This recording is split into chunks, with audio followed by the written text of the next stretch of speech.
All right, what is going on, YouTube? Chris with Journos, Comics, and Pop Culture. It is Friday. This is Friday Night Live. Not quite night here on the West Coast, as it is only 2:30, but this is a special early edition of the show. I want to welcome Gary. What's going on, man? I wish I had some popcorn. I'm kind of hungry right now, actually. Nix, what's going on? Nix, thank you for hopping in for this early edition. So, we're going to take a few minutes to let some folks get in. We have an awesome show tonight. We're going to be discussing if this hobby is even fun anymore. Is collecting comics even fun anymore? I want to give some updates right now, real quick. First off, I've been saying this for a good few weeks now since really coming back to the channel after life's hiatus. You guys are probably, if you're watching, if you're subscribed, more new content week to week. I'm not every day as of yet, but I'm pushing to get, to at least 5 videos and streams a week. We're going to get back there. So thank you all for sticking with me. We are so close to 13,000 subscribers. Again, with all the bumps in the road over the last 6 months, I can't wait to hit that mark. We are going to be doing a 13,000 subscriber giveaway. K-pop, what's going on? And yeah, it means a lot to me right now just because of what I've been through these last 6 months. So I can't wait to get back to you guys for that. Few other updates. Let's see. No comic book canon show this coming Sunday. We're going to have a show the following Sunday. Again, I've been getting back into being there for my part on the canon. If you guys aren't subscribed to Comic Book Canon, the link is in the description as well. I want to give a big shout out to my 2 sponsors that I'm working with right now. And guys, I don't accept sponsorships from everyone. I'm very picky and choosy when it comes to who I work with. And I want to give a huge shout out to 2 people that I'm sticking with right now. That's SpiderDudeComics.com. Spider Dude Comics, they're a great team. They have a great website. They've only been up for, I think, about 7 months. And they got a great selection that's growing every day. Solid prices. You guys can go shop there. If you use the code Journos10, you get 10% off your orders. That code never expires. You can use it anytime you order from them. You can follow them on Instagram as well. SpiderDudeComics.com. Their link and information is below. And of course, PopCultureZone.com, another online shop that has a lot of great selection. They do a lot of they have a lot of incentive variants, a lot of CGC slabs and keys, and they also offer pressing. So if you guys see my drops, I talk about those 2 guys all the time, and I highly recommend them. At least checking them out. Their links are below. GT, what's going on? E-Dub, thank you for being here. Roadhawk, thank you guys for popping in. Couple more updates. Let's see. I just did my last Patreon member giveaway. I still got to ship the books out. This one is going to Tony, Patreon member. This awesome Origin of Codex. That's Gabriel Del Otto variant. What is it? 1,500 copies. Yep. And then I got this pack going out to Canada to a good friend of the channel, Peter Thornton. So appreciate you guys. I will be having another Patreon/channel member contest at the end of June. So we're just over a month away from that. I can't wait. Montgomery, what's going on? Thanks for popping in. All right. Any other updates? Oh, yes. I'm still on Whatnot. If you guys want to follow me there, I've talked about this before. I'm actually going to make a video about it. Maybe I'll do actually a live stream next week talking about where I'm at with Whatnot. I do plan on doing some bargain auctions on Whatnot with a lot of good run filler stuff for like a $1 to $2 starting bids. All right, so keep on the lookout for that. But a lot of my sales right now, guys, Instagram. You got to follow me on Instagram, Journos_comics. If you're looking for books, I had a really solid claim sale last Sunday. I'm going to have another claim sale this Saturday starting at 1 p.m. Pacific, 4 p.m. Eastern. And what type? This isn't a live claim sale. It's a post claim sale. So I'm going to be posting for basically between 1 o'clock and 2 o'clock Pacific time, or between 4 and 5 Eastern time. And I'll be posting books up to where you guys get to claim in the comments. If there's anything that you guys are looking for, always hit me up to send me a DM for sure. Viper, what's going on? Brandon, good to see you, Brandon. Norid, Rad, what is going on? Beautiful people. Okay. I think that's basically it for the updates, man. Oh, I mean, with the sales though, guys, I am going through my PC right now. I've gone through maybe like not even 20% of my personal collection, and I pulled out at least a couple, 200 to 300 books that are going up for sale, and I'm going to keep pulling more. I actually have books at CGC right now. Get this real quick. I just sent books to CGC in one package, 2 tiers. I had the modern tier and the value tier. I had some Silver Age books.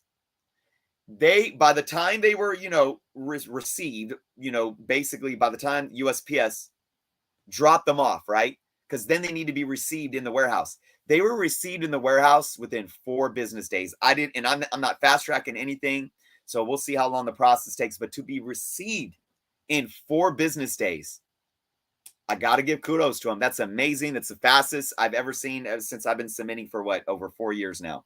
So kudos to them. I can't wait to get those back because I got a lot of keys. I got some big Spider-Man keys coming back that are going to be up for sale. All right. Does anybody have any real quick questions before we get into the show tonight? Because this show, I have basically 3 chapters that we are going to go over and discuss, asking the question, is the comic book hobby even fun anymore? Is collecting comics even fun for us anymore? So I'm going to take a sip of water. I'm going to see if there's any little quick questions coming up before we dive into this topic of discussion. And again, guys, if you aren't subscribed to the channel, please do so. Hit the like button. All these little semantics, I know everyone says them, but it's all about algorithms with YouTube, guys, and the algorithms suck. And because life got in the way and I had to take a hiatus from my channel for a few months there, I'm almost starting from the ground up again because you fight the algorithm. So any little bit helps. All right, guys, we are going to, let me know if you find a Turtles 100. I know I have a Turtles 100, but I don't think I have a Momoko variant. I've been gone because the way the comic community is right now, says Viper, the fun is not really where it used to be. Am I blaming variant covers? It's not clickbait. We're asking the question. So Montgomery, I like the title is, comic books aren't even fun. Now, am I saying that as a statement? I'm not. I'm asking you guys. So we gotta flesh this out. Is this statement true? Right? Is it true? And we're all gonna come to our own conclusions. Are you blaming variant covers? Let's see what else we got. All right, that's about it. Gary's collecting ain't getting any easier, that's for sure. Hold my beer. Hold my beer, Michael. What's going on? I love it. I love it. I love it, man. That was like a year ago now. That's classic stuff. I always go in and out of collecting. Toys always reel me back. I hear you guys. All right, so look. I've been through a lot lately and coming back, I've really sat with this, and I didn't know if I was going to return to really doing YouTube, guys. I mean, and even with my love for comics, because during these last few months, going through personal issues, I stopped buying new comics. I didn't buy anything, really. I stopped buying collections to try to sell. I had some store credit at my local shop, A1 Comics, that I used. But I didn't buy comics for like over 4 months. And even now, I haven't bought any new comics, but I did do a pre-order for the first time last week, but I didn't buy much. I actually bought a couple of books to sit on that I'm going to try to resell. And I bought a couple of books for my own collection, but it wasn't much at all. So me coming back into this, I definitely had a different outlook on what do comic books mean for me moving forward, especially as a content creator, especially somebody who, utilizes this industry as a business, whether it's selling comics now or whether it's journals comics as a business. So I had to really sit long and hard and think with that. And to be quite honest, I'm in a position right now where I'm still working through that. Now, I do want to let you guys know, I came to the conclusion that I'm not stopping. I'm not stopping anytime soon. Journals Comics is not going anywhere. I'm not letting any of the negative or anything get me down. I do love comic books, and I love being here and doing this as a part of my job. I don't know where my career path is going in the education field going into next school year. So anytime that keeps building on itself, it may mean it might take me a little bit away from comic books or the channel, etc. But it doesn't mean I'm going to end it for good. I'm not at that point yet. I can tell you that 100%. Shadow Rat, what's going on? So with that being said, let's bring up the first chapter of tonight, and that's going to go by the title of Ruining the Hobby. This is one thing that is just, to me, making comic books in this hobby not fun anymore. I am sick and tired of everyone saying this is ruining the hobby. Now, here's what nobody talks about. When it comes to this ideology or this rhetoric of this is ruining the hobby, there's two sides to it, guys. There's two sides. There's the FOMO, and then there's the gatekeepers. All right? And these two kind of like opposite ends of the spectrum here butt heads. Because you have the FOMO, which breeds, and believe me, now, I do believe that there are negligence or detriments to this hobby, you know, but it doesn't necessarily mean it needs to affect me or you personally, or that it's going to destroy the hobby or ruin anything. And it's okay and it's good sometimes to talk about these things. I always say this, it's okay to talk about the negative as long as you do it in a productive manner. Searching for answers, you know, being rational and respectful, and debating things in a way to where we can argue different points of views in a matter to where we can learn and grow, right? But so often in this hobby, do both sides of these. It's irrational, it's emotional, and there's no proof or fact or any basis for any of these claims and arguments. So you got the FOMO that within the FOMO, you got people fighting each other, you know, but then you have the gatekeepers. And I talked about this a lot. The gatekeepers are, in my humble opinion, almost as bad or sometimes just as bad or worse than people that are buying in succumbing to the FOMO. So now let's look at the FOMO and how do the people that get caught up in FOMO say something's ruining the hobby? You will get people that are caught up in the FOMO saying something's ruining the hobby when they don't get their way. And I see this quite often, and that's when you get the excuses that are made by these people, and they hide behind something. So you get the excuse of flippers and speculators ruining the hobby. This comes from the FOMO crowd. Why are they blaming speculators and flippers for ruining the hobby? Well, because they got caught up on their FOMO and they missed out. So it's the fear of missing out, right? And what's the aftermath of missing out? MOMO. First there's FOMO, and then there's MOMO, all right? Trademark it. And can't nobody else use that. No, I'm just kidding. Go use it. Go spread the word. MOMO is almost more toxic than the FOMO. What's MOMO? Mad of missing out, or mad on missing out. First the FOMO, because you got the fear of not wanting to miss out, but then you miss out and now you're goddamn mad, right? And what does this do? This drives emotion, and it drives this reactionary rhetoric of, well, I got to blame somebody other than myself. You know, and they use the thing, well, I just wanted one copy. I just like the character. Well, if you like the character so much, then why weren't you there on New Comic Book Wednesday? Why weren't you at your shop before Comic Book Wednesday letting your LCS know that you want this on your pull list? Why weren't you on countless websites like mycomicshop.com or Midtown, even though I don't use them anymore? Why weren't you on these websites buying them for 35% off cover price with your pre-sales? I'm not going to beat this. I've been saying this for years now, guys. You guys know it if you watch my channel. That's the MOMO, all right? Movies aren't helping much lately. Yeah, we could talk. Yeah, movies aren't helping the FOMO, and I get that. That's a whole other show right now. I'm not going to get in that. We all know how that is, but we still buy the occasional trade. I love trades, by the way, guys. Oh, Raising L, man. Thank you so much for the super chat. Hope everyone has a great Memorial Day weekend. Remember those who came before. Y'all give Chris a follow on here on IG. Love to the common fam. Thank you so much, Raising Elm. I truly, truly appreciate you. You know that. And yeah, I got to give a big shout out to my grandpa. In Memorial Day, my grandpa was a World War II veteran who drove a tank on the beaches of Normandy on D-Day. So big shout out to my grandpa Nanu. Yeah, so anyways, guys, back to it.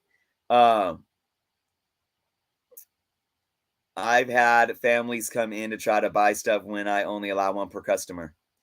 And that's great. And I've talked about this too, about the one per customer thing too, hey, you don't need to do one per customer, but that will help out.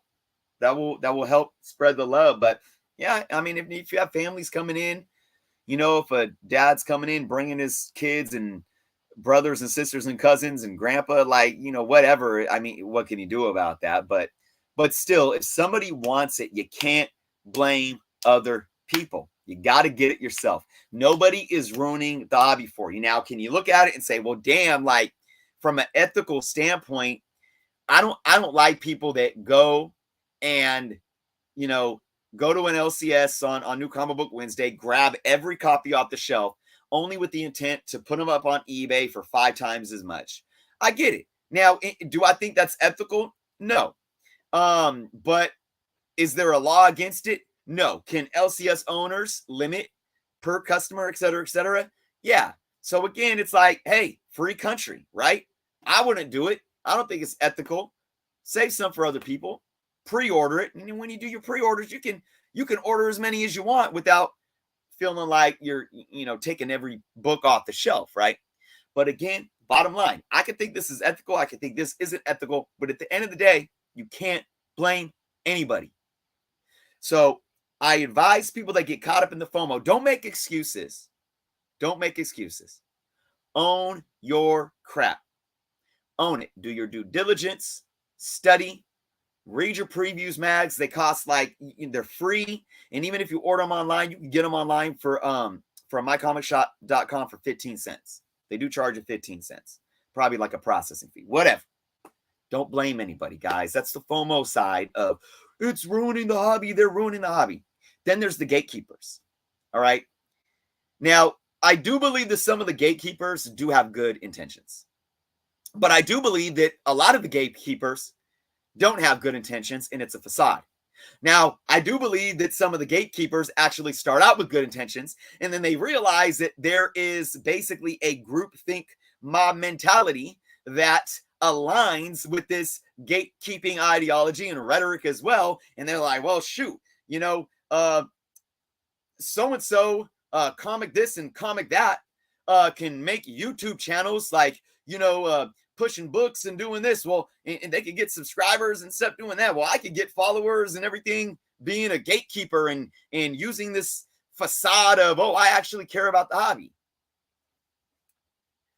So I recently saw a post. I'm not going to say no names. I would actually, I actually thought about inviting this individual to join the show, but I only thought about it like right before the show started. And I don't know this individual like that, but I would love to maybe reach out to this individual and talk to him sometime and bring him on the show. Not going to say names right now. That's right, James. I saw that. You're right. Most aren't. But there's an individual that I follow on Instagram. I see his posts quite often, and he uses humor to kind of talk crap about FOMO.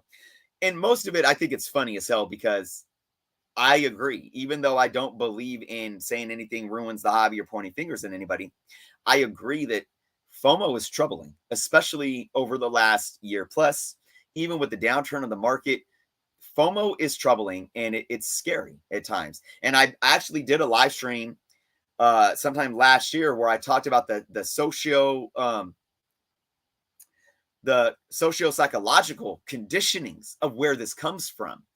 And it's, the me, now, stomp on anybody to get it. It's like people that literally trample other people to get that new pair of Jordans. Literally, people have been trampled on and died. Or like Black Friday. We're literally supposed to be, giving thanks and celebrating family, being together, breaking bread, and all of these important things that really matter in life, but yet we're out trampling other people to get like $25 off a flat screen TV from Walmart.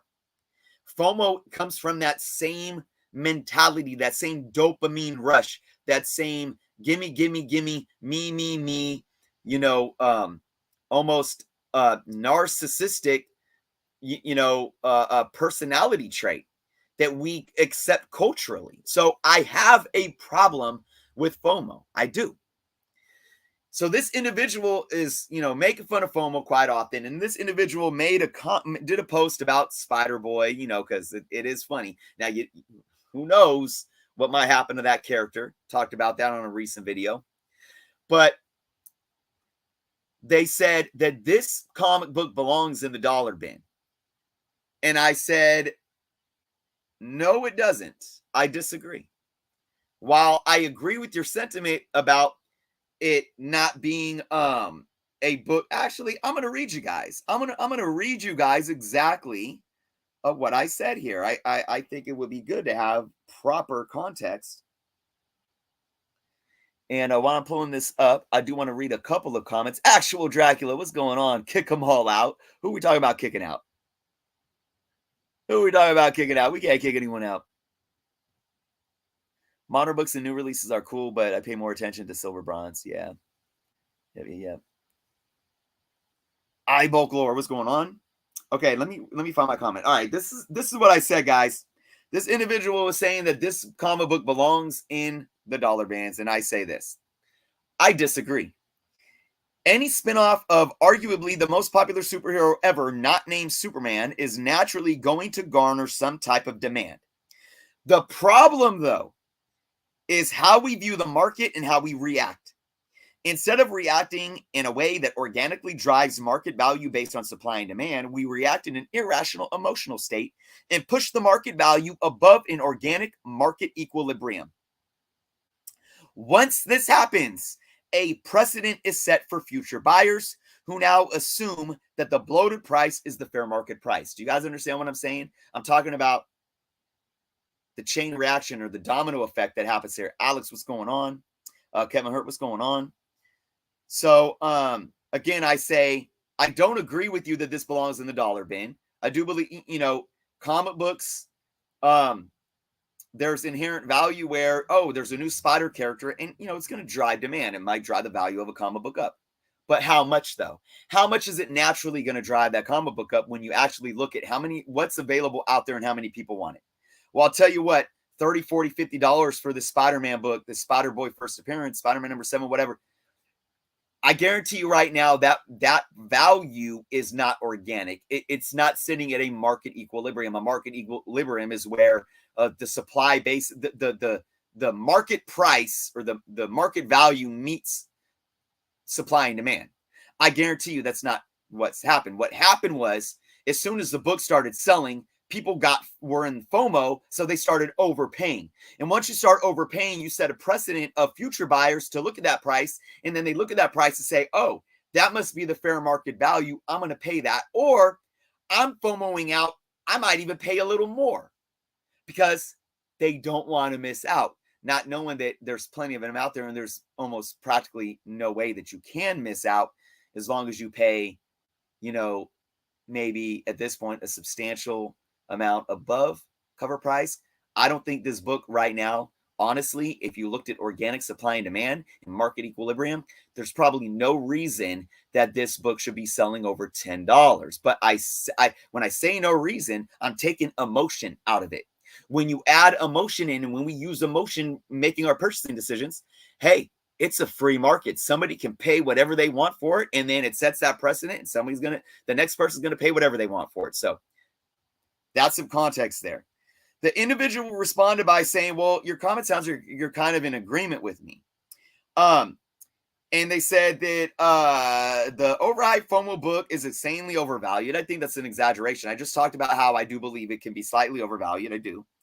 And then they went on to say books like this are a perfect example of what's wrong with the hobby today. I disagree. And I said, no. it's not, well, first off, I say I'm not in agreement with you because you said that the book belongs in the dollar bin, and I don't agree with you about that. But yeah, I think we, have an understanding about FOMO. I think we feel the same similar way about FOMO, and we have our reservations on that. But then I say also, though, I disagree with your statement about books like this being what's wrong for the hobby. There is absolutely nothing wrong with this book. It's people and their reactions that is the problem. How is this book wrong for the hobby? Somebody's writing a comic book, and look, we want to entertain. We want to get creative and pull people in to new characters and new stories. I mean, this idea of carbon copying characters has been around since the 40s. Superboy was introduced only a few years after Superman. I mean, Superboy, Superman, Supergirl, Superwoman, Batman, Man-Bat, Batgirl, Batwoman. There's nothing new to this. And comic book publishers are in business to make money. And it gets us involved. Oh, who's Spider-Boy? A lot of people just want to know. Might be an exciting new character. There's nothing wrong with this book, and it is not destroying the hobby or hurting the hobby. It's actually keeping the hobby alive. But I could agree if we were to state that, well, it's how people react to books like these. That isn't ruining or destroying the hobby, but that could be a bit of a problem. Do you see what I'm saying there? Because at the end of the day, none of this stuff is ruining or destroying the hobby. All right? And then I said, let's see, what else did I say? I did say it's perfectly fine to disagree, but I would humbly say that it's this type of attitude that is also toxic for the hobby. A comic book publisher making a story about a new character in no way ruins anything unless the story is bad and no one wants to read it. I mean, you want to talk about ruining the hobby, we can't talk about, well, is the story good? If the story's crap, it's like nobody's going to read it. All right? That's another thing. But I go on to say, a comic book publisher making a story about a new character is no way ruining the hobby unless the story, I already said that. To take such an extreme stance is almost just as toxic as those that you say you have a problem with. While I agree that FOMO is a huge problem in this hobby, so is gatekeeping. And people thinking comics can only be one way, then proceed to shame others for enjoying the hobby differently from them, well, that's the problem. With that said, I'm always open to hearing different perspectives delivered in a respectful yet thought-provoking manner. So again, I'm not ridiculing this individual. I'm being completely honest, and I'm just trying to make it extremely clear. None of this is ruining the hobby. And you have two people on both sides that are fighting with each other. They're mad about this. They're mad about that. And the only thing that's ruining the hobby to me is having to hear all of these people bitch and moan all the time without any solution, without any constructive criticism that is pushed forth in a productive manner. Nobody wants to bring that to the table. Let me get to a few comments here.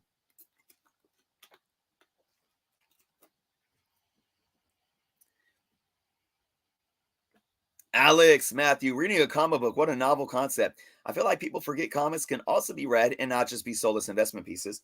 I agree with you, Alex. I do feel like, some people forget that. Sometimes it can kind of, be a weight on our shoulders. You're like, man, but look, I mean, is that harming you at the end of the day? Because comic books can still be read, and those that want to read them will still read them. So, and look, there are people out there that say, look, I enjoy this hobby for how I enjoy it, and I don't need to read them. I enjoy the art. I do like collecting as an investment, and that's fine. And if that makes them happy, that's fine, and let them do them, and you can still do you, right? Into Oblivion, what's going on? Personally, I only get FOMO if I genuinely like the character. I think Spider-Boy has potential. Could be. I talked about that. Is he the next Miles? I absolutely don't think so, but I mean, hey. Marvel doesn't really deal with psychics too much. I remember Punchline was all the rage. No FOMO here. Well stated. James says, what's nuts is that I live in a city of 1 million folks and there are only 3 LCSs. And that is rough. You know, I understand the dwindling amount of LCSs. They set prices by GPA. Store 1 sets prices by GPA. Store 2 prices with proper, with paper overstreet. Store 3 sets prices at FOMO mentality prices. Man, that's a whole other video, but I would love to dive into that discussion more for sure. Montgomery, I disagree. The Spider-Man stories have been crap. And people, well, you're right. Montgomery, the Spider-Man stories have been crap, and I still buy them. So, hey, you're right. You're right. But you know what, though? I'm waiting. I love the character so much. It's like, come on, guys, when are you going to give me something? Now I'm on issue 19 of the current run, so I'm a little behind. No spoilers, obviously. Can't get around that. I'm optimistic about where it's going right now, but we'll see. I'm holding on. But yeah, that was funny, Montgomery. Comic book Chris, what's going on? Comics have turned into slab wall art. I'm a comic art fan. Don't read comics anymore, so all good. It's like the toy hobby where you never play with the toys. Comic book Chris, yes. I actually have a toy video coming up. And you're right. And look, again, it doesn't take away that other people that want to read comic books can read comic books. Stop arguing amongst each other. Let people do what they want to do. Kevin, I feel so many just buy on speculation and don't read anything. And that, a lot of people do. I read everything. If I don't like the stories, I stop buying it. That's the true problem. I have no expectations when I buy books. So Kevin, what's the problem? What do you mean? Like, I see that you're telling us this is how I do it. I think other people do it like this. Is there a problem there? I don't think there's a problem there. If you keep doing what you love to do and let other people do what they want to do. But I mean, of course, like I said, I mean, we can dive into the problems of FOMO and, what that means for individuals and how it affects the market. And it can be problematic. But again, is it ruining the hobby for you? I wouldn't even focus on it and I would move on and just, like I said, do you. Lyric, what's going on? Spider-Boy is Miles' kids from another universe. Hey, I haven't gotten there yet, guys. I haven't gotten there. All right, we need to move on though, guys. Aggressively relaxing says, oh no, are the creepy accountants in the community explaining what's wrong with art again? All right, Matt. What's going on? Boy who had 7 in the house. Chris, regarding great Spider-Man stories, they've been done. It's 1 through 350 or so. I hear you, Gary. I hear you. Absolutely. Stepping Razor. Absolutely. Serge, what's going on, Serge? I haven't seen you in a while. All right, we're going to get to the next chapter here, guys. So just remember, look, like, I want to hold people accountable. I want to operate with a certain code of morals and ethics. There's problems with FOMO, but don't be a gatekeeper to where you have to try to put everyone in a box and shame them if they don't do exactly what you want to do. And then if you are somebody that gets caught up in FOMO and you want to speculate, don't get mad if you miss out. Don't get the MOMO, because the MOMO is worse than the FOMO. Now you mad, just let it go and figure out what you need to do to improve your ability to speculate and FOMO out in the future. All right. And we just got to stop pointing the fingers and blaming other people, saying something is ruining something for somebody, because it's not. All right. Next chapter. I am going to talk briefly about foil variant blasphemy from Marvel. I will name drop this guy. So this individual today just dropped a video on his channel. Thinking Critical, solid, a YouTube channel with almost 30,000 subscribers. I've been a fan of some of what he does, some of his earlier stuff. It's funny that there's a lot of these YouTubers that I like some of their earlier stuff, but then when they start growing and getting big and they realize that a certain rhetoric and a certain sensationalism can get them more views and subscribers, then I kind of be like, yeah, you're doing too much for me. But this individual just released a video today talking about a new policy for these foil variants that Marvel's releasing. It turns out this is the information that I have. The information that I have is this. Marvel is going to be doing special foil variants, and they're basically going to be charging LCS's cover price. So if there's a book that's $3.99, the LCS has to charge $3.99. And whatever that means. So that means they don't sell, the LCS has got to eat the cost. It means that the LCS, in order to make money, they have to let the consumer eat the cost. And this guy just went in. Quite honestly, I didn't watch the whole video. I watched half of it, and I was like, this is enough. Because I think Thinking Critical has realized that bashing Marvel in any way will get him views. And look, everyone's entitled to their opinion. I'm not even saying that he's not entitled to his opinion, but I do believe that his opinion is based in two things. One, I don't even know if I believe that he believes what he's saying, because he knows that it's going to get him views. But one, if he does believe it, he's, in my humble opinion, not really looking at the facts and how business works. So again, comic books aren't fun anymore because you have YouTubers that simply sensationalize rhetoric that just trashes the hobby. Oh, look at what Marvel's doing now. Look at what DC's doing now. And again, I'm not saying that we can't hold people accountable and say, I disagree with what Marvel's doing. Like me, like these companies got to figure something out with price point. Either start really getting our money's worth per book, or you need to hold the price point at $3.99 a book, right? That's a valid discussion. I mean, it's a valid discussion to talk about this. Is this fair to allow an LCS to buy these variants at cover price? And I'm going to tell you right now, absolutely it is fair. It is fair. And to sit here and blame Marvel for doing something unrecorded, he was like, it's hard. It's the worst thing that they've ever done. I disagree, because this is what I'm going to tell you. First off, I know LCSs are struggling. The brick and mortar retail industry, no matter if you're comic books, no matter if you sell soap, no matter if you sell freaking home goods, it's hurting. It's hurting. Why? Amazon. Why? eBay, Rakuten, whatnot. I mean, you got online e-commerce. It's just the modern technology age that we're living in. Okay?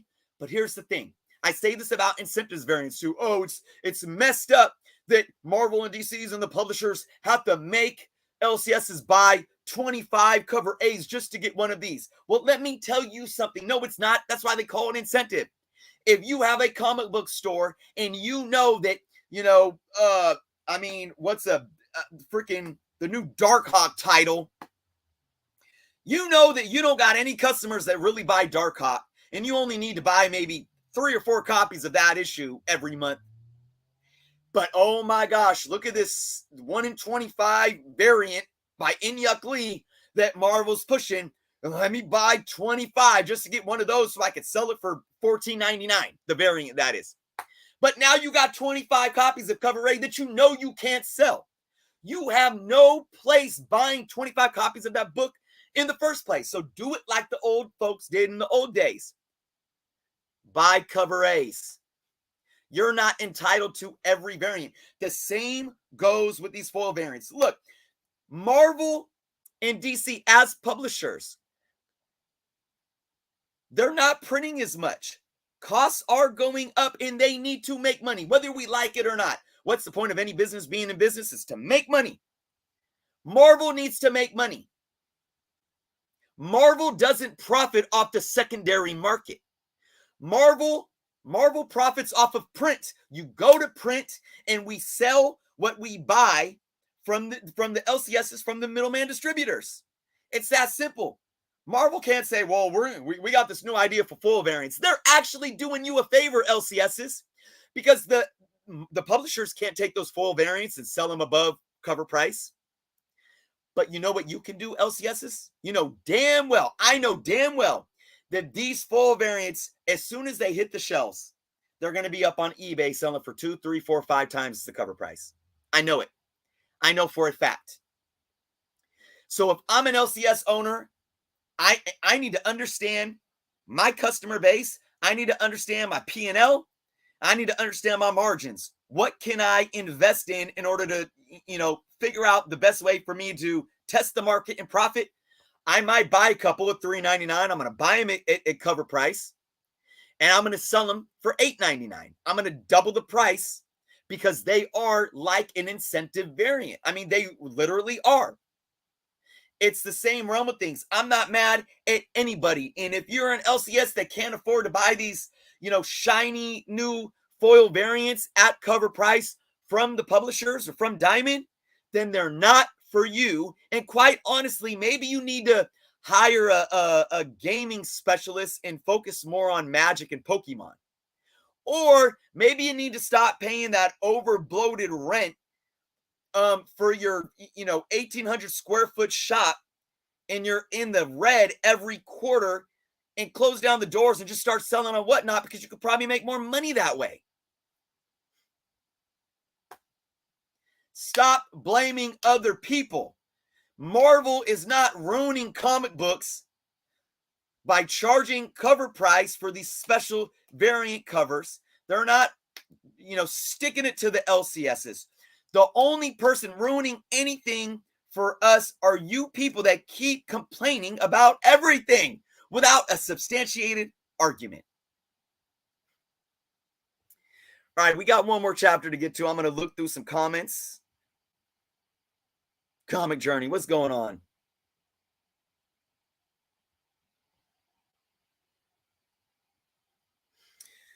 All right, Kevin, yeah, he's gotten angry. He gets angry because getting angry sells.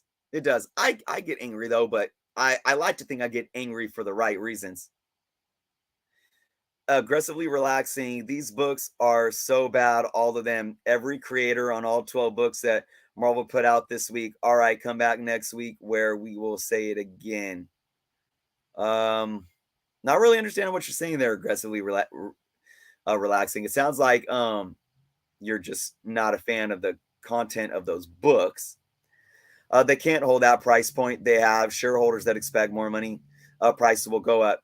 Run me through. I agree with you, and I was just kind of saying that. It's like every business is in business to make money, but it goes back to what I was saying before in our other section of the show, market equilibrium. You can only raise the price. You can only raise prices and charge X amount before demand drops, right? If you're not providing the art and the stories, and if you're not providing a product that people are going to keep buying, you're going to lose money. Raising the price isn't necessarily going to make you more money. It's going to make you lose money if the demand doesn't grow with the price. You see what I'm saying? That's how you find market equilibrium is how can we, if we raise the price but print less, can we do our profit margins stay the same or increase or decrease? If we lower the price and print more, can our profit margins increase, stay the same, increase, or decrease? That's what Marvel's figuring out. And I think they're at this pivotal point. I think DC tested that water. I think that whole future state was they had their business people. They had their analytics team, their data team sitting and running these things through regression analysis and saying like, okay, where is that market equilibrium?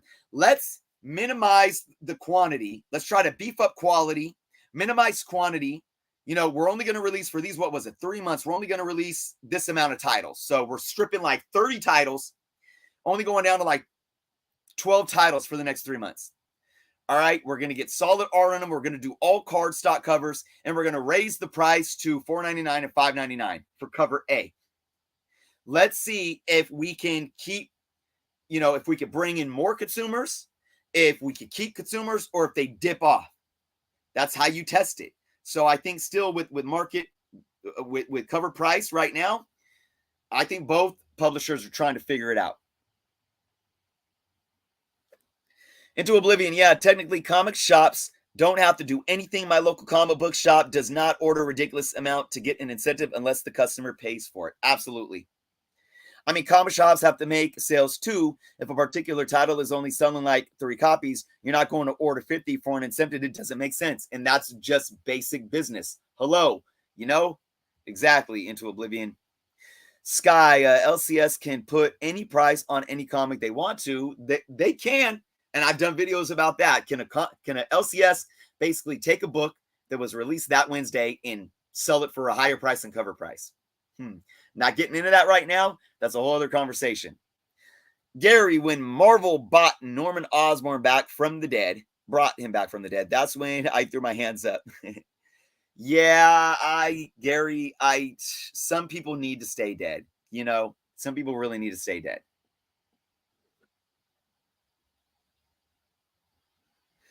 Alex says, I have a hard rule when it comes to ultra modern comics that I buy off the rack. I only want cover A. The variants don't do anything for me. I don't have to get any. I don't have to get every cover. And Alex, I'm glad that you're figuring out what works for you.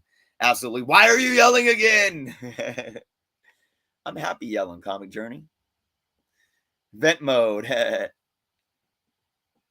Let's see. Aggressively relaxing. I get to write Spider-Man. I'll take all 75 variants in a new numbering. Everyone can. I wonder what resellers are going to do when comics go full digital. Run me through. Listen, you know, I'm just going to address this real quick because this is a whole other show. In our lifetime, I don't know how old you are, but me, I'm not a young whippersnapper anymore. My grades are coming in. Comics are not going to go even close to all digital in my lifetime. When digital, look, you could go all the way back to 13 years now. In 2010, or 2011, 13 years. The digital market was 10% of the market. Last time I ran the numbers in 2021, which was 10 years later, the digital market was still 10%. Don't worry about digital comics at all. At least in our lifetime. Don't. That's my words, and I'm sticking to it. Jason King. FOMO is a constant torture, but I've been managing to stick with my dollar bins. I feel you, Jason.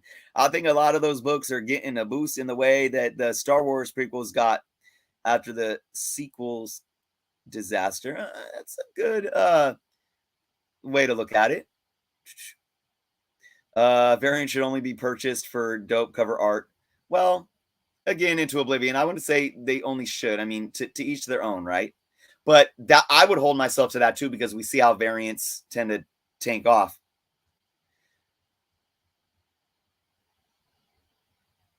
Yeah, Diamond's almost close to being done. Yep, Big Three already jumped ship. Dan, what's going on, Dan? Speaking of substantial arguments, Comic Book Chris, I had 7 stores, cost, rent, electric, phone, tax, everything, display, counter tax, Yep. Workers' comp, unemployment, insurance, break-ins, step. I hear you, Comic Book Chris. I mean, it's a lot. It's a lot of responsibilities. So if you are going to be an LCS in this day and age, you can't cry about it. You got to know what you're doing, and you got to make it work. And it's that simple. It's not for the faint of heart. It's not for everyone. There is a great way for people to make money selling comic books without an LCS, and you can cut all those costs and still, do what you love, run an ethical business, and make customers happy and support yourself and the hobby. Lady Pop Hunter, thank you so much for being here live. I appreciate it. The Council of Comics.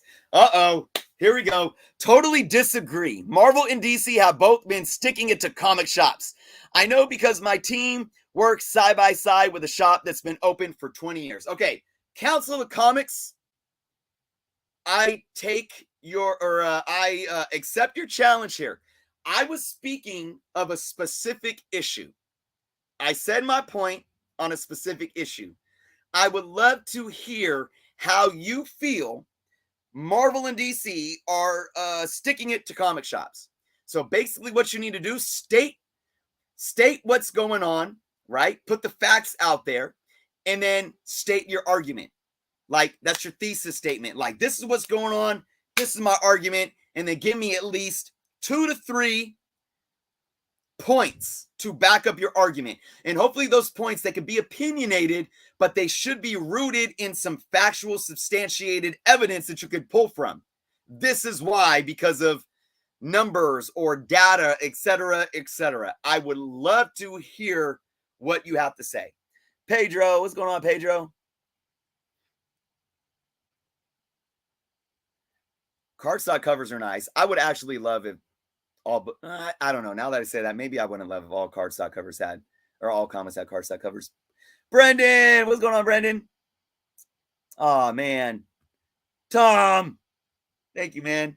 Comic Tom, thank you so much for the super chat. Something to consider: comic base released an estimate based on March numbers. 81.3% were variants. I can't imagine the industry surviving without them. Wow, Tom, I thank you both for being here and hanging out, and for the super chat and dropping this tidbit of data, because this is very, very important, regardless of if you like variants or not. And I've been very transparent. For me, like, I really don't care about spending a lot of money on a variant. I like having the options of cover A, B, C, D, because I like art that I could pay cover price for. But this speaks volumes, no matter what you think. When we talk about variants are ruining the hobby, if they're making 81% of sales for the month of March, to me, it seems like variants are actually keeping the hobby going. And now I know people will say, well, if variants are still ruining the hobby because, they're putting their money into this and not this and that. And that's like, that is all that's kind of like gaslighting the situation here, guys. The bottom line is, if we still want new comic books, we talk about, man, nobody reads comic books anymore. Do you? Well, you do. Everyone just gets in on the FOMO and wants a variant comic, or they don't even buy, they just buy it to flip. Well, if those are happening, right, and all that is 80% of the market coming from the publishers, I would thank those people for allowing Marvel to stay afloat, to keep producing the cover A's that you buy for cover price for you to read. Think about that. Think about that. Because if this wasn't going on, we just talked about finding that market equilibrium when it comes to, cost and or price of these books on the market. If they weren't pushing variants, how much do you think cover price of a cover A book would be right now? I bet they'd be at $7.99. That's just a thought. Fat Dad, what's going on? Discovery Bay. If those numbers are accurate, I have to grudgingly agree. Absolutely. Notice how he's ignoring my Biden. I don't know what you said about Biden. Hey, who has seen the TikToks? First off, I just want to say this real quick. AI is scary as hell. I do believe that AI is the devil. But who's seen the TikToks of Biden, the AI Biden, Obama, and Trump? It's hilarious. All right, I don't care what your politics are. Those are freaking hilarious. Comic Journey, thank you, good sir. Oh, you guys are hilarious. Thank you, Comic Journey. You're awesome. Thank you so much. Oh gosh, I understand variants because people do buy them and artists enjoy creating. Yeah, and it gives jobs to artists as well. Peeps are understanding how much publishers are hurting. That's the difference between now and the past. Yeah, and again, it's like, you can't advocate for LCSs without advocating for publishers. Everyone is hurting right now. Everyone. It's everyone needs to figure out how we can support each other instead of tear each other down. And that's what I'm talking about. And that's why I'm asking, is this hobby even fun anymore? Because we can't hold ourselves accountable because we're too busy complaining about something else. And that's why I named this show as a statement instead of a question, because everyone is sitting here saying comic books aren't fun anymore, but they're picking apart why. I'm saying it's not fun anymore because I'm tired of everyone picking it apart. I'm going to answer it as a question though, real quick here. And not ruining saving. Yep.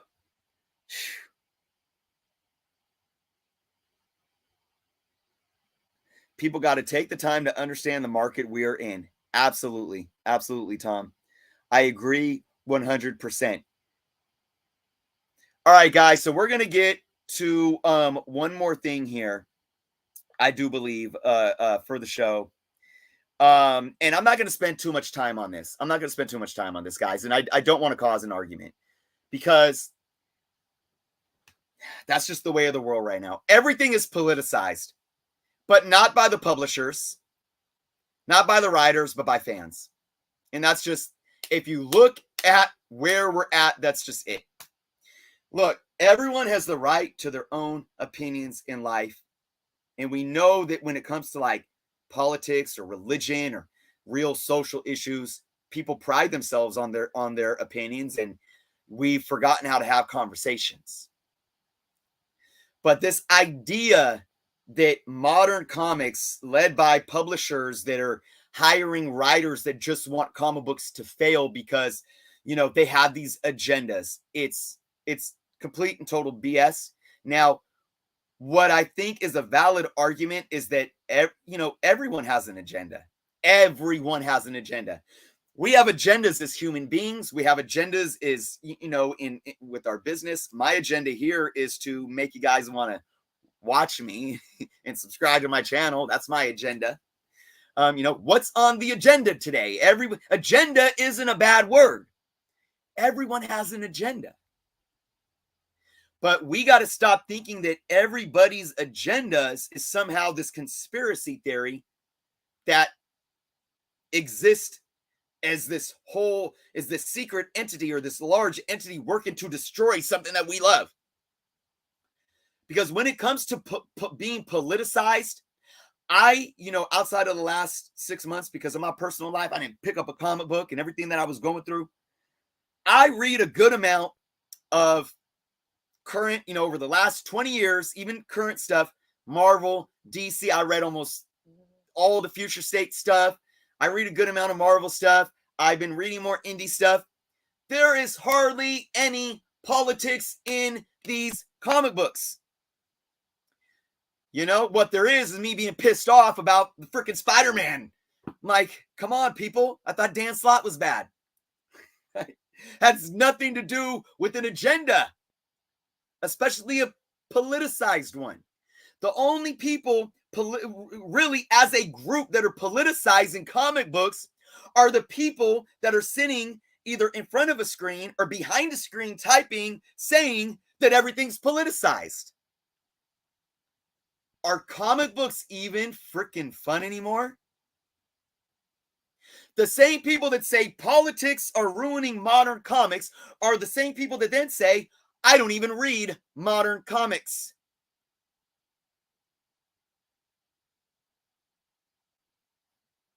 The same people that say comics aren't fun anymore because of agendas are the same people that have me sitting here saying, are comics even fun anymore?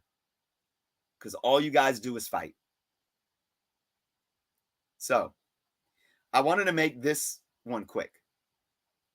Have there been certain writers that have jumped on Twitter and acted in a way that was nasty to their fans? Sure. That's a people thing. That's a human thing. It's not a Republican or conservative thing. It's not a liberal or Democrat thing. I've said this before. I'll say it again. I don't buy into party politics. I believe in who we are as a person. Just like religion. You can go to church. You can go to church every Sunday. It don't make you a good person. You know, for those that go to church, I'm not knocking that. You know, I was raised Catholic, and I get it. My grandmother, who lived to be 95 years old, up until she started suffering from dementia, she never missed a day of Sunday Mass in her life. And literally in her 80s, she would walk probably about 5 miles if she missed the bus to get to Mass. Not knocking that, but I'm just saying who we are as human beings is about what's in here in our actions. It's not about a political party or you know, Christian or Muslim or anything like that. It's how you and what you contribute to this world and to other people and how you treat other people. Let's remember that. All right. Stop thinking that there's this huge agenda from everyone. Everyone's a horrible person because they're a liberal or because they're a conservative and all this stuff. And there's these agendas. Come on, guys.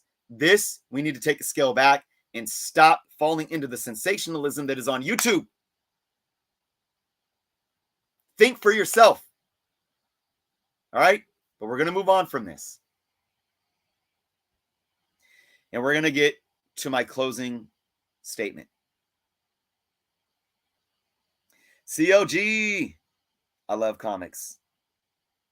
I love comics too. I want to read this comment right here, though, real quick. My only criticism on the current market is, in my opinion, of the lesser quality of storytelling. Yeah, there's some good stories out there too, Jason, but there is a lot of stuff that's like, and you know what I don't like? It's like, it's not even like necessarily the story, but like, remember when one comic book issue, so much happened? Now you have one issue of Spider-Man and like Peter like wakes up, like meets up with Black Cat and they go eat a sandwich and then like it's to be continued. Like that's all that happened in the story. Like, 22 pages, whatever. Anyways, guys, Viber does say the politics of it all has killed the fun for me. As a gay woman, hearing people go off on woke stories with so much vitriol and hate has me feel like there is no place for me. And look, Viper, I'm gonna do something real quick before I go into my final statements. I want to recognize you. I'm gonna put this on screen here because I think this is important. Now, if there are any people that have conservative views or are you vote Republican or like I don't know, you might be liberal and you might like have an issue with understanding what Viper saw. Who knows? Black, white, whatever. I'm just going to say something to all of you right now. This statement right here should not be an attack on anybody, no matter what your views are on politics, on gender, on sexuality, any of that. The problem is us not having compassion and empathy to listen to others without it becoming vitriol, like she was saying. Okay. And that's what I'm trying to get at. I'm not saying that you can't look at something that somebody does and have a problem with it and question it, but we need to get back to having conversations to where we can have some type of mutual respect. We are all welcome in this community. Comic books aren't just for one person or one type of person. They're for everyone. And you may not understand something, and that's okay. And I want you to be able to speak on it, but it's a two-way street. If somebody really does think that somebody did something in a comic that's kind of threatening them, I would want to hear them out. But then if the flip side of it is kind of what Viper's saying, let's hear them out too. And then let's have a conversation. Because remember, we have more in common than where we differ. And if we didn't know anything about ourselves or about each other, and we sat down outside, sat on the grass and broke bread together, I bet we would have not only more in common, but we'd connect on that human level. Unless you're a sociopath or, just a megalomaniac. And those things are really, really rare. Okay. Most of us are good human beings. We're just, we have our own biases that sometimes it's hard to push through. We have emotions, we get angry, and we hold grudges. And also we listen to people in groupthink without actually thinking because sometimes out of fear. And we need to slow down, pump the brakes, and get back to listening to each other and respecting one another, because that's what comics are all about in the first place. I mean, literally, that's why Superman was created, and that's a whole other conversation. All right. Now, I'm gonna bring this up. Now, I'm gonna answer the question today, guys. I talked about a few different things about this hobby and a lot that's going on that can be toxic and kind of disappointing and overbearing at times, I think. But to answer my question, I'm going to take it from a statement and answer it as a question. Is comic book collecting even fun anymore? And I'm going to tell you right now, this hobby is what you make of it. And that goes for life. Life is what you make of it. We do the same, most of us do the same thing every day. And I'm going to tell you, if you're by the time you're in your 30s, you probably realize that life ain't easy. I mean, a lot of people figure it out way before that. A lot of people never have childhoods. And yeah, I'm going to get deep on you guys right now because it matters and it's important. I had a great childhood until I was 13 years old. I wasn't well off. My mother worked two jobs and my dad worked his ass off and my grandma lived with us and helped raise us. And, they made it great for me. But then I went, I got lost to the streets when I turned 13. comics save my life. I talk about that a lot. I had kids young. I've lived in poverty many years of my life. Life is hard. Even for people that got money and they may be well off financially, economically. It don't mean that life ain't hard for them. Everyone has their own battles that they're fighting. But life is what you make of it. We could sit here and give up every day if we just focused on what's hard or on the negative or on what's weighing us down. And I'm going to say the same thing for this hobby. There is so much of it that we could look at that could weigh us down and make us be like, I just want to give it up. But just like in life, just the fact that it exists is a beautiful thing. And nobody can ever take that away. And I've said this before, comic book culture, these characters like Spider-Man, Batman, Superman, Wonder Woman, the Avengers, they are characters that if you go back just 60 years ago, 62 years ago, I mean, I know we had Superman, I know we had the Golden Age DC superheroes, but go back just 62 years ago. I mean, that's, my parents are older than that. They lived in a world without these characters. Anybody born after like 1960 or the late 50s, because by the time you're 3 or 4, you had a lot of these characters, right? The legacy characters. Can anybody in the chat right now even fathom living in a world without the superheroes that we know and love? These superheroes are as iconic as apple pie, the hamburger, baseball is America's pastime, and all the amazing stories. And we know that we could take every one of these things, the car, the automobile, even like wars or the civil rights. And again, I'm not like the civil rights movement. Like, we can look back in history and look at all these things that have happened and say, these define us as a species, as a race, as a people, and they make us who we are as human beings. That's what superheroes have done. That's what comic books have done. And for those that sit and say, oh, people don't even read comic books anymore, the movies are doing this and that. Look, you have a whole entire generation of these little kids for the last 20 plus years, starting with the X-Men movies and the Spider-Man movies, that have grown up watching these same superheroes on screen being portrayed in a different way, but in these same stories that push us to look at our flaws, but to also imagine beyond what's possible. How is that not a beautiful thing? Comic books are so much more than silly art on pieces of paper with silly stories and word bubbles. And that will never change. The comic book hobby, if we allow ourselves to strip everything away that we fear or that we don't think is for us, we might actually realize that collecting comics right now could be more fun than ever. Now, I know that things change, but that's the ways of the world. Hey, I wish I could go back to even when I was alive. I wish I could go back to 1989 when I was a kid and save up my allowance and buy a Spider-Man #1 for, I don't know, what was it selling back then for? Maybe hundreds of dollars instead of thousands. I don't know. But come on, that's ridiculous to even think like that. Because what's another element of this hobby that makes it special? They're collectibles. They are valuable. We shouldn't feel entitled to have to own every comic book. Oh man, I'm never going to own an Amazing Fantasy 15, so screw comic books. I'm done with comics. God damn it. These speculators make an Amazing Fantasy 15 worth thousands of dollars. Now I'll never own it. I'm entitled to it. No, it's the same thing with like a UF4. If you didn't buy it back in 2011 for cover price, or if you didn't buy it just a few years ago when you could have got it for a couple $100, don't blame anybody. Comic books in this hobby can be more fun than ever you could get your little BCW store folios. Yes, that's a plug. 10% off using my code, link below. No, I'm just kidding. You could take your BCW store folio, pack up the comics that you're reading when you're going on that trip up to the lake, or you're going over to grandma's house or whatever, you know.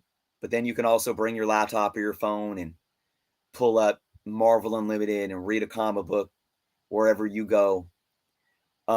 We have conventions where you have cosplayers coming together in a way that has never been accepted before. You know, we really have become a community that, even with the negative, where somebody like Viper is saying, I don't feel welcome in this community, we actually do have a more growing mass of people that are accepting everyone. We got anywhere from folks from the hood to the burbs, from Cali to New York to Canada to across the seas, young, old, straight, gay, black, white. It doesn't matter. Republican, Democrat, everybody should feel welcome in this hobby. And that's the beauty of where we're at right now. We can connect using technology to sit in our homes. I got people all around the world sitting here right now just listening to me and talking with each other about what they love. Comic book collecting is, in my humble opinion, more fun than it's ever been. And it's up to me to make it that way. I'm going to end it on this. I just went through some of the darkest times in my life over these last 5 months. I did. And I've been through a lot of shit in my life. I found no purpose. I would come out in this room and I would look at all these 25,000 comic books that are all around me. And I would stand in here and I would break down in tears because I couldn't force myself to find a purpose in even being in this room. I tried to go on the Comic Book Canon show a couple times when I was going through all that. And you guys could probably go watch those shows. I was like this. I was fighting through it because why? I didn't have a purpose to be there. That's what I went through.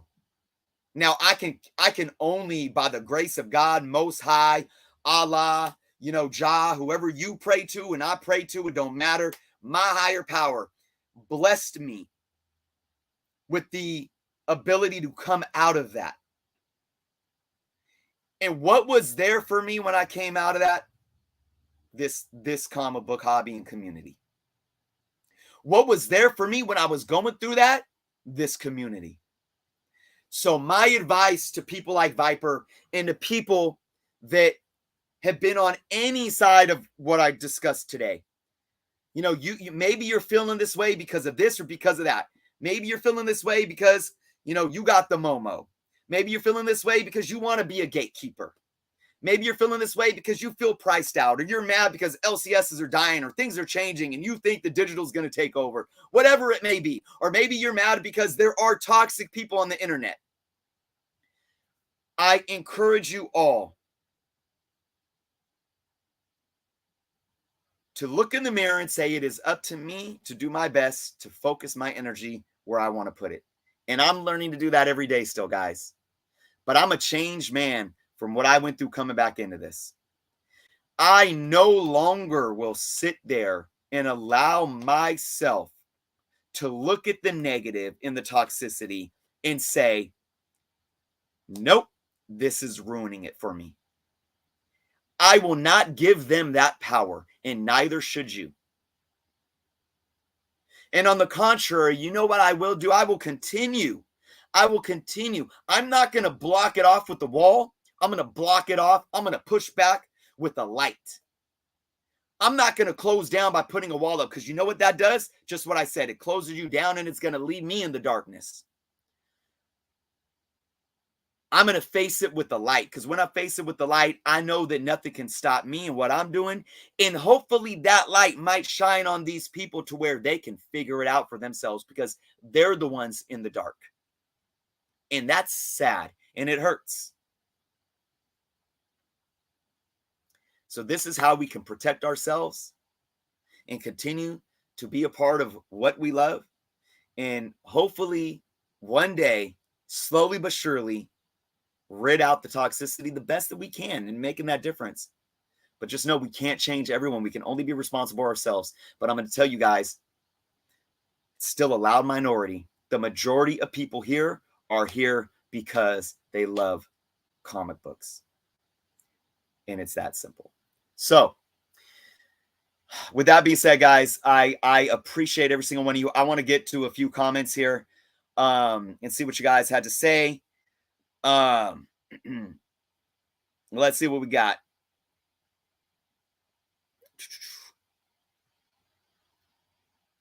Let's see. Lyric, I don't relate to comic collecting. I buy comics to read. I have a collection because I read them. Lyric, you're collecting them. You're collecting them to read them, not as an investment, right? So therefore, again, it's like you get down to the base definition. A collection is just something that you have a lot of, or a good amount of.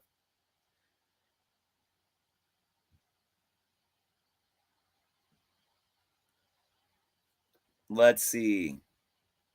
I could live without Aquaman, says Comic Journey. Always collect what you like. That way, no one can tell you anything. CZR 521. It's like cliche, but it's so right. Journo's running out of gas. He's not yelling as loud. You guys are funny. Christopher Johnson, what's going on? Comic books compelled me to read at a very early age. My grandparents would have me read newspaper articles for their friends when I was 3. I needed to know what Spider-Man was saying. Love it, Christopher. Thank you for sharing that. Comic book Chris, when Superman dropped The American Way, you knew politics arrived in a big way into comics. Actually, again, not to get into this, but when Superman dropped The American Way, you actually could say the opposite. That's when they pulled politics out of comics, because a superhero that's not even American, that is an alien, taking a slogan like The American Way, that in and of itself is political propaganda. Not saying it's bad, but that's exactly what it was. And it was thrown in there because of World War II and anti-Nazi sentiment. And that is actually a fact that is historic that you can research. Again, not arguing, just stating facts.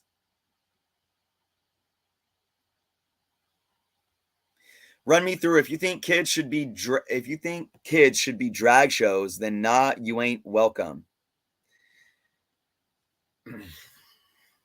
Okay, run me through.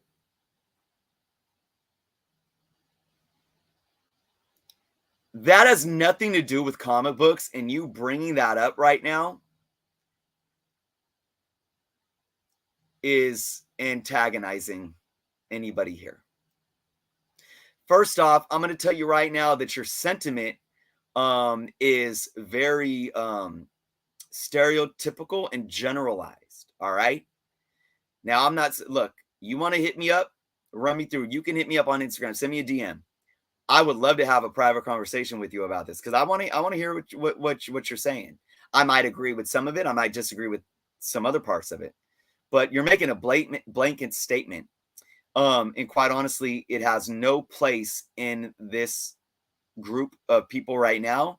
And it has no place in this conversation because it's irrelevant. It's irrelevant completely. And all it's going to do is provoke and antagonize people. All right. There's the right time and a right place for things. All right. Matt, the boy who had 7, Chris, I've been sitting here thinking, my question is, if there is no political agenda, why get rid of true justice in American way? Okay, so Matt, I kind of just explained that. Look, that slogan was political propaganda in the first place. All right? Now, I can only assume why it was taken away. maybe maybe they really thought that let's take politics out of comics. Superman is a world figure. And I know that Jim Lee, who now runs DC Comics, said himself 2 years ago, it's been long overdue that comic books expand to the world market. Superman shouldn't just be a character that speaks to Americans. And I'm quite, to be quite honest, using American as a term for just United States citizens is long overdue, needing a facelift, because we're not only Americans. The only Americans. Canadians are Americans. Mexicans are Americans. So, I know that that's the way it happened. And I know why it's stated like that. But, they could have no political agenda on their minds. It could be a marketing decision saying, look, we want Superman to really relate to everyone around the world. So instead of saying the American way, let's say the global way. Like, I don't know. You know what I'm saying? So again, it's like, I believe it's people's fear and sensationalism that makes them jump to these conclusions. This is somehow anti-American. Getting rid of that is somehow anti-American. Now, if there is any proof or fact that the people that made that decision were sitting at the table saying, this decision is being made because I'm anti-American, then I would even sit and have a conversation and say, this isn't right. It's not the right reason to do something like this. But nobody knows, right? And the probability of that happening is probably very small. I can guarantee you that it had to do with more of a marketing decision to broaden their audience beyond the standard, U.S. middle-aged population that reads and collects comic books. And there is nothing wrong with that. If we look at it from that perspective, it's actually a good thing, right? But again, it's like there are good people out there that, aren't necessarily maybe critically thinking about these things like this. And then they watch a certain YouTuber, and this YouTuber gives such a compelling argument about how, it's a political agenda and they don't want you in comic books anymore. But they feed on your fears. They feed on your fears. They do. And I'm not saying that everything people like this say is wrong, but I know why they're doing it. And I'll say this again. Jeremy with Geeks and Gamers, I sat with him live on a YouTube stream. I used to watch Jeremy with Geeks and Gamers. All right. He's gone way extreme to one side or the other. And I don't care. I'm going to tell you guys right now, say it again. I don't care what extreme you guys ride. Any extreme, I'm not going to get down with. I've been called a liberal snowflake and a black race polluter literally in the same day by people on different sides of the political argument, because I have a biracial family, right? And what does that go back to? People are just vile, no matter who they vote for or what they believe in. I sat face to face with Jeremy with Geeks and Gamers, and he told me straight up, I do what I do because it gets me clicks and views. Jeremy started doing what he does, making everything about hate. I hate this, they hate you, hate that, hate this, because he knows it sells. And he admitted it to my face, that is on God. Anybody that is going to use something of this matter that creates a divide among human beings, that creates an environment so toxic where we can't even communicate on both sides, and is doing it for personal gain, for clicks and views, is somebody that I wouldn't give any of my energy to, no matter if I agree with some of what they said or none at all. So, Matt, I hope that answered your question. I really do appreciate you asking that. There is an agenda. ESG scores are real. If you aren't woke enough, then you lose points and lose money. Okay. We're moving on from this, guys. Moving on. And I agree with you, Matt. Positivity and love always win out. Guys, give me one moment because I'm going to wrap up, but I'm going to pull out here real quick. I'll be right back to close out and say goodbye to everyone.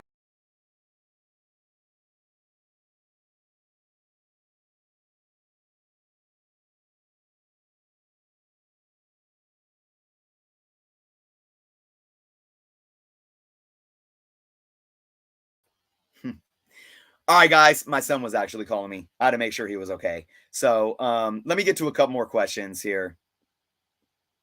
EW, thinking about what you said, I don't really enjoy this buy chase anymore, but still love reading what I have and going through my boxes.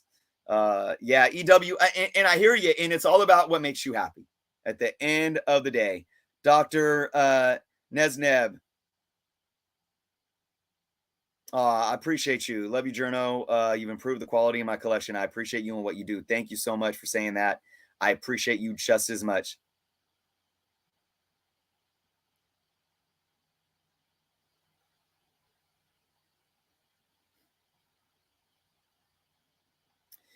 Let's see. Let's see.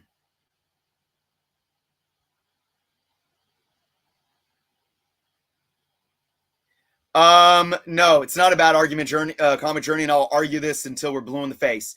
First off, Superman is an alien. Peter Parker is from Queens. That's why they have characters like Spider-Man India or Miguel, who, you know, is of different ethnicity. Superman is from outer space. Moving on.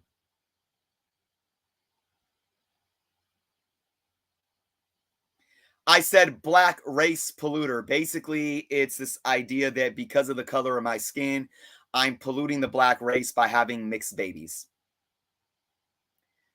But at the same time, I live in a town where over the last couple of years, my wife has been called the N-word by cars driving by and had stuff thrown at her more than once. I live in an environment where I had to move my biracial son to another school out of my community because every day he faced racism, such as being called the N-word, being called monkey lips, etc., etc., etc. My son and I were profiled by local community members and then had guns pulled on us by the police when we were working, flyering in our community. Because police reports and call logs are 911 calls or public record. I got the call log, I got the police report, and we were reported to be one Hispanic male and a black male. I was reported to be a Hispanic male, and they thought that we were both like young adults breaking into houses. So anyways, I'm getting off the point, but the bottom line is hate doesn't discriminate. It is all over the place, and it is real.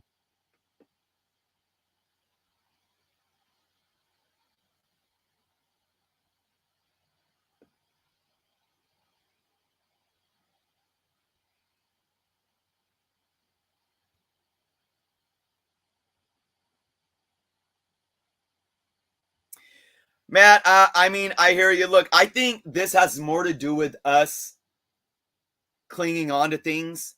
And again, I really don't want to go down this route.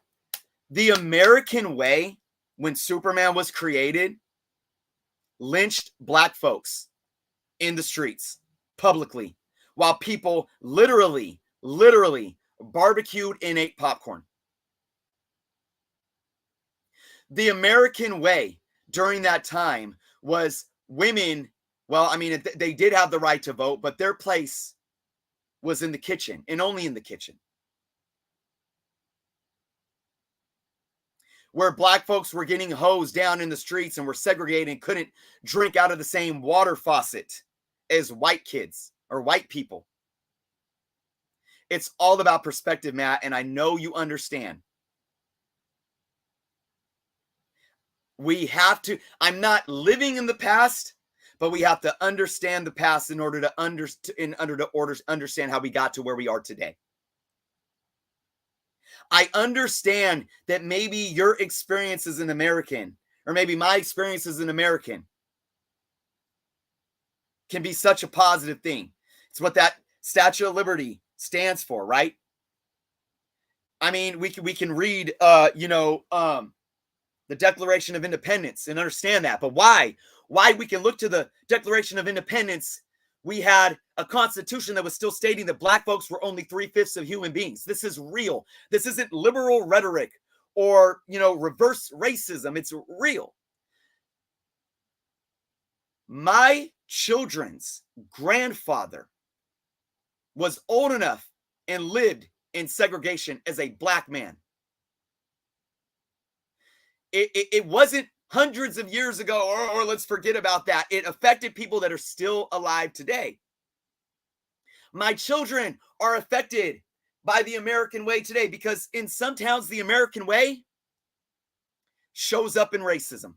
Because what did I just say? I literally moved my biracial son to another school out of my community because every single day I was worried about his well-being because he faced racism. This is a fact. I'm not making it up.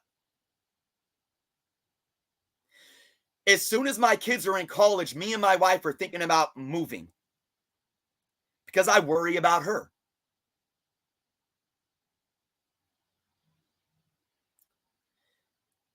The American way is an ideal that is different to different people. Truth and justice even is different to different people because while justice served some people, it was discriminating others. And again, this is a fact because we allowed black codes to happen in the South. When Abraham Lincoln was assassinated after the Emancipation Proclamation, his successor actually was against Abraham Lincoln going to war with the Union and signing the Emancipation Proclamation. Most Republicans were against it, actually. And his successor wanted to be in favor with the Southern Democrats. And that's what allowed the South to then create the black codes and actually create a harsher environment. That's where the chain gang created and prison enslavement came from. They reworked slavery. The American way, even truth and justice, is different to different people. Let's not even talk about race. Let's talk about class. Truth and justice in the American way isn't even the same people for white people. If white person A was a millionaire or a famous actor or a politician, and the other white person was a hardworking blue-collar family man. Because I guarantee you that politician or that rich whatever, they're getting different treatment from the American justice system. So Matt, I know where your sentiment is coming from. And it's kind of like Captain America. Same thing, but Captain America is more that American figure, right? Captain America, though, if you actually read the comics, if you guys read comic books, Captain America stood for what patriotism should be and not what it always looks like. Because Captain America, throughout the comics, when he became Nomad during Civil War, he fought against his government all the time. And not just a Republican or conservative government or a liberal Democrat-led government. No, the U.S. government, no matter party politics. We are so caught up on party politics, people, in this idealism. The only reason that people are so divided right now is because the people that are telling liberal-minded people to hate conservatives are the same people that are telling conservative-minded people to hate liberals. I'm telling you guys, the same people that were telling you to hate Obama were the same people that were telling you to hate Trump are the same people that are telling you to hate each other. I'm telling you. And every politician has money in their pockets. Special interest drives politics. Democrats don't care about black folks. Republicans don't care about black folks. They don't care about working people. The majority of them don't, as long as they have special interest money in their pockets and they're bought out. But they want to sell you on a platforms so they can get your votes. Republicans sell their pitches to conservative Christians. Liberals sell their pitches to minorities. Do you think any of them truly care about you? But no. And then we watch Fox News. Propaganda, propaganda, propaganda. And then we watch MSNBC. Propaganda, propaganda, propaganda. White versus black. Light skin versus dark skin. Willie Lynch syndrome. Man versus women. Blood versus Crip. Red versus blue. Big versus small. South side versus west side. They got us gang banging out here. All up in our emotions and in our feelings. So much so that it's bled into every single part of our lives, including comic books and sports. That's another one. Turn off your TV. Turn off YouTube. Go outside and break bread with your neighbor. Don't even talk about who they voted for. Don't even talk about what God they pray to. Ask them where their kids go. Ask them about their family. How old are your kids? What do your kids do for fun? What school do they go to? I guarantee you, you start from that foundation, and in that soil, all seeds will blossom. And what happens then? Well, then our garden doesn't just have one colored daisies. Then we got a garden of all types of flowers and fruits from all different seeds being planted. We have more in common than that and where we differ, and we have forgotten that. And even where we differ shouldn't automatically make people angry and hate. We should be able to listen to different people's perspectives because they walked in different shoes. They've lived different lives. They've had different hardships. They've had different advantages. And everyone's experience matters. And if we did that, we would actually grow.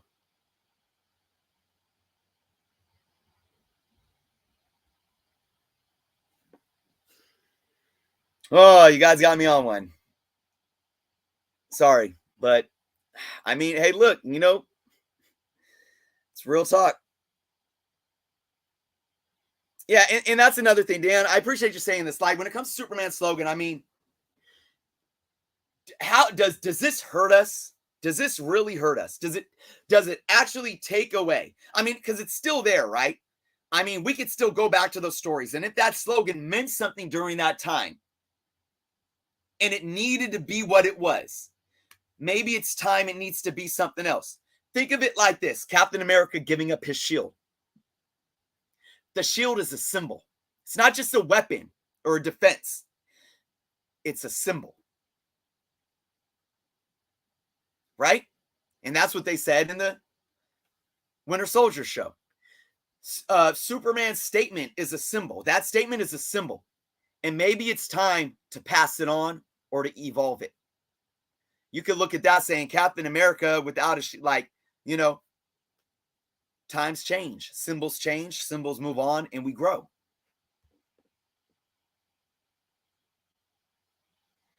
Midwest Will, thank you so much. I appreciate you sharing that sentiment. Larry, I'm not living in the past. What did I say? Everything that I said is a domino effect indicator of where we're at now. Because people that resort to saying you're living in the past never understood how we got to where we are today. Do you study? Larry, like my family came over from Sicily. My grandmother came over from Sicily. You want to talk about the American way? My grandmother came up in a Catholic orphanage where she was beat by nuns. Where she would pee the bed at night, and the nuns would put her on the concrete floor, wrap her up in her piss-soaked sheets, and make her sleep in them with them over her face. My grandmother went weeks without eating a crumb. My grandmother grew up, married a man that went and fought on the beaches of Normandy, drove a tank, and survived, came back to his wife and had 5 children. One of them children were my mother. Only to lose my grandfather, only to remarry and lose him. Only to help raise what? 13 grandkids and about 32 great-grandkids. She lived to be 95 years old. In the last 6 years of her life, she had dementia and didn't remember any of us.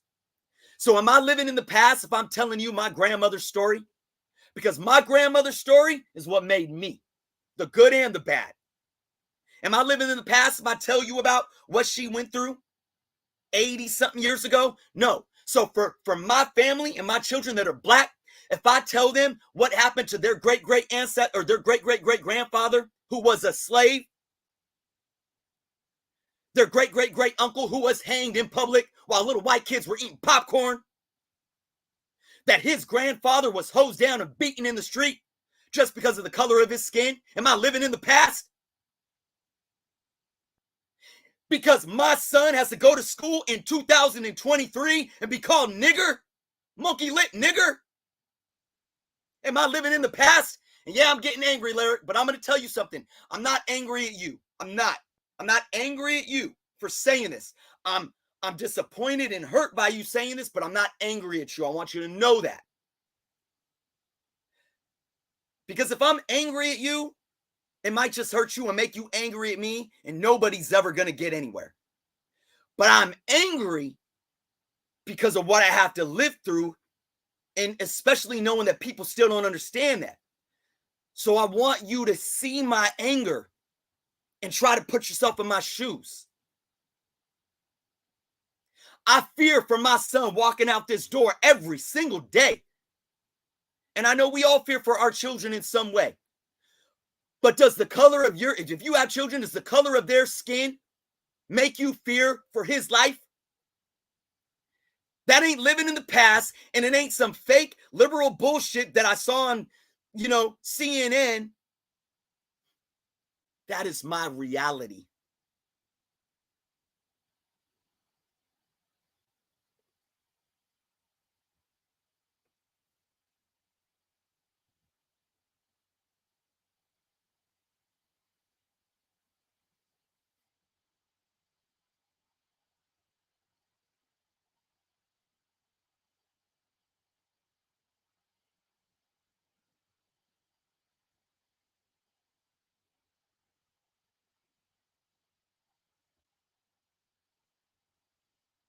All right, I'm going to showcase this. And look, guys, we're getting into it. I'm going to tell you one thing. Like, I just got angry, but I told Lyric I wasn't angry at him.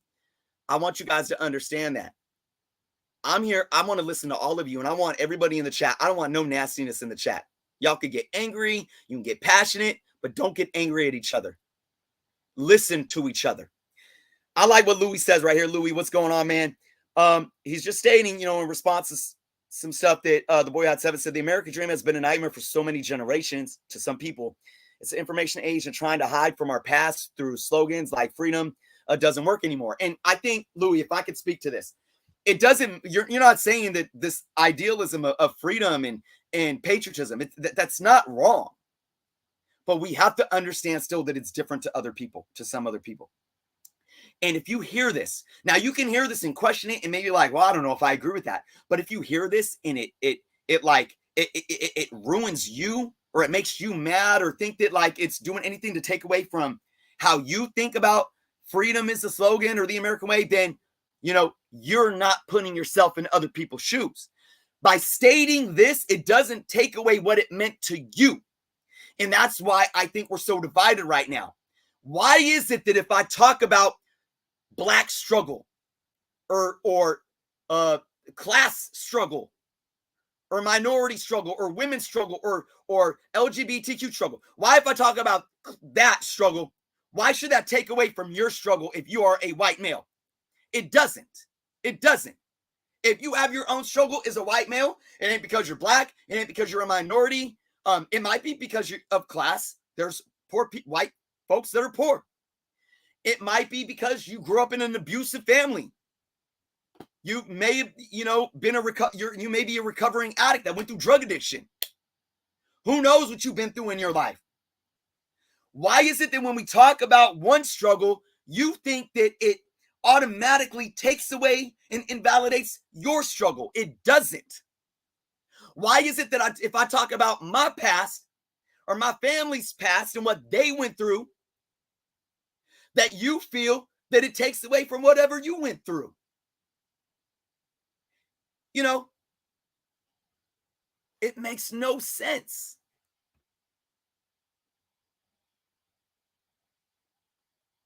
Yep.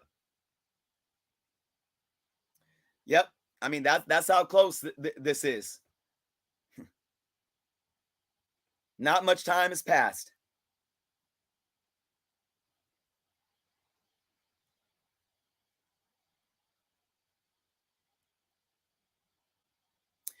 There's one individual in the chat right now that is not taking a respectful, open dialogue tone. I'm going to give you a warning right now. I will block you. I'm not censoring your opinion. I'm not censoring your opinion at all. But we're not here to belittle and to bully. I'm going to tell you that right now. I'm going to tell you that right now. I'm even, entertaining everyone here to have this discussion right now, hopefully doing it in a respectful manner. All right. Yep. It ain't nothing new. Divide and conquer. And so many, and I can see that there's people in this chat that probably have strong convictions. And I just hope you guys continue to listen. Like Lyric, Matt, I appreciate you guys sharing that. And then we had Louis, who kind of brought a different side. We should be listening to each other. Nobody's invalidating anyone else. We got to find that common ground. But I know there's a couple of you that are sitting there with your freaking noses in the air, putting those blockers up, and ain't nobody going to get anywhere with that. You can sit behind your screen and be all cynical. It ain't going to do anything. I love all people who buy my slabs. Yep. Leo, Scott, appreciate you. Yep, politicians just want your vote. Most of them, I don't want to, I hate generalizing, but most of them, and it goes to what I was saying about comic book people earlier. Maybe they start out with good intentions, but then they get the money in their pocket. A majority of you humans don't like each other. Larry, ain't that a sad truth?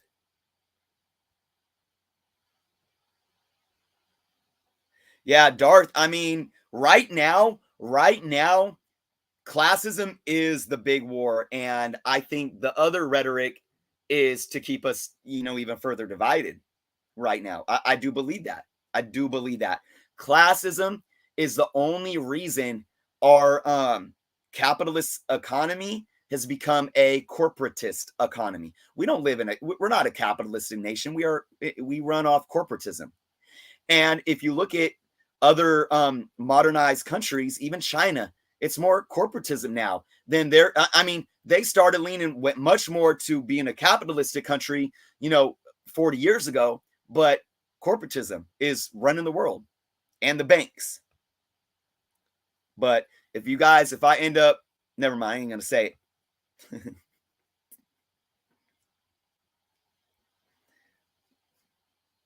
Corruption exists all over the place.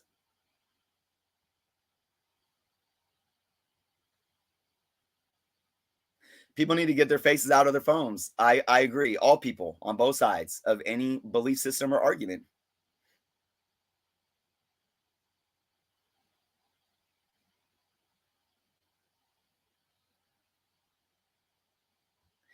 I understand, Matt. The American way should be that ideal, like your family, assumingly coming from Mexico at I don't know what generation. It should be the same for you as it was for my family as Sicilians and Portuguese immigrants, right? And I get that. But again, unless you were an African migrating here, Black people, the American way was never written for them. Even though I would be one to say that, look, opportunities are here. Don't let that be something that holds you back. Don't let it be an excuse.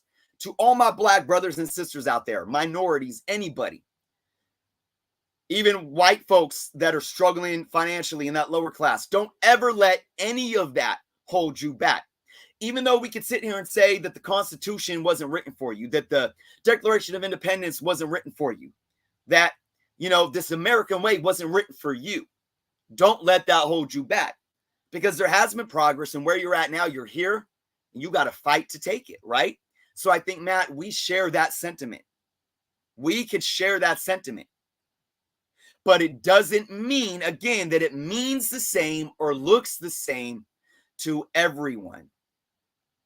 And if we don't, again, it's not living in the past. If we don't understand, if we can't admit, first thing we need to do is admit. We have to admit that the American way was never meant to be for Black people.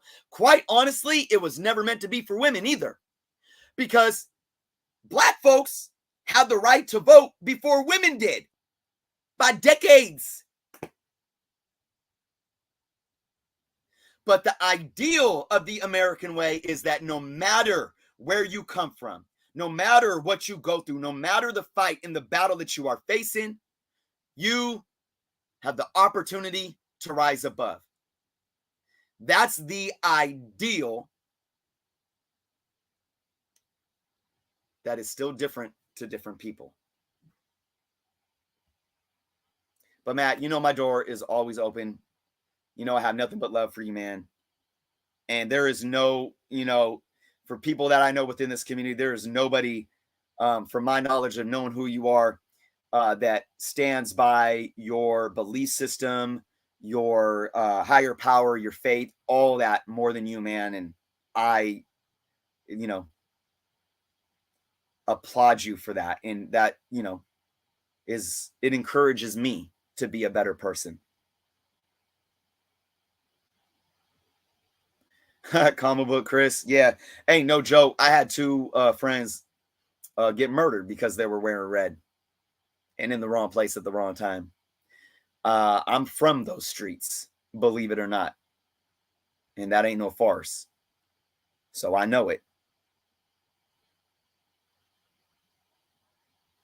Yeah, Darth, I don't, the polite conversation of not talking about politics or religion, like, I don't like, there is a time and a place, but I think we should be able to talk about the hard subjects even when we disagree, because then how do we learn? But what I was saying earlier, what this show was supposed to be about was putting these things, this not being in the place, let's not focus on this, and let's find the things that we have in common. But everyone just started jumping on the politics hype.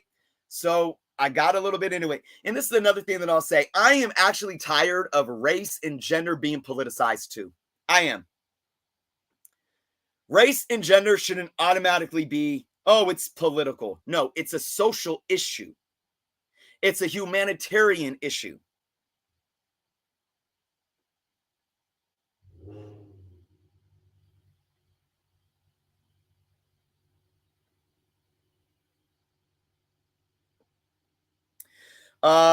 Gorgeous George, nothing wrong with the past. Life was better 20 years ago. Maybe for you. Maybe not for others. There was a lot of things that I loved better about 20 years ago. But 20 years ago was 20 years ago. How about 60 years ago? As a Black man, was life better then? It's all about perspective. All about perspective.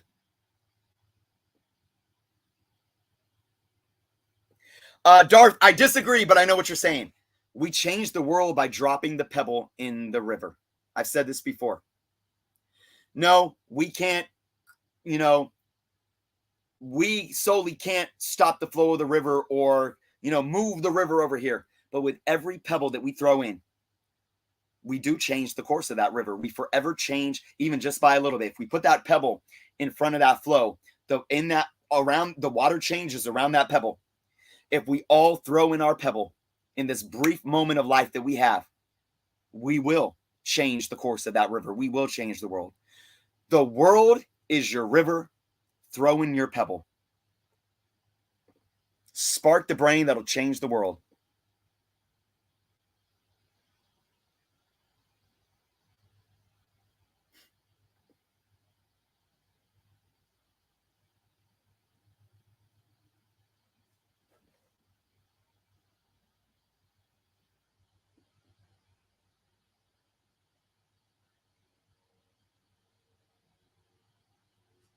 Scott, history is lies. Some of it. I don't know what you're referring to though. Not enough listeners and too many talkers. Takes a little time to hear someone's voice. Jason, thank you so much for saying that. 100%. I'm going to put that up here real quick. Guys, let's be cordial. Let's not, come on. And if somebody's antagonizing someone else, don't even give them any attention.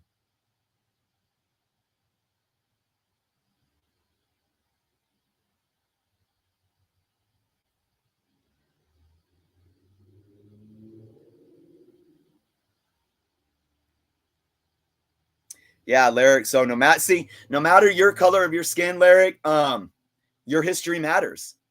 That history matters. And you have a story to tell. And not only does it mean something to you and your family, but telling anybody, sharing those experiences help us learn. I mean, guys, I teach first and second graders, and I literally just did a whole week's lesson plan of how we learn from history. Why is there archaeologists that dig up dinosaur bones or pharaoh tombs? Why do we learn about great wars? All of this stuff is so we learn about history so we cannot keep making the same mistakes and we can move forward. It's not living in the past. Now, don't get me wrong. Some people can live in the past, and that's never a productive thing to do. Okay.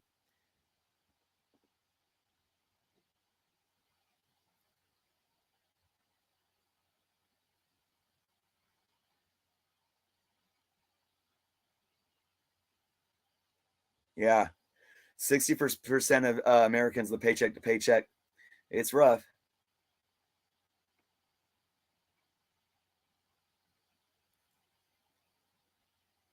Yeah, but remember,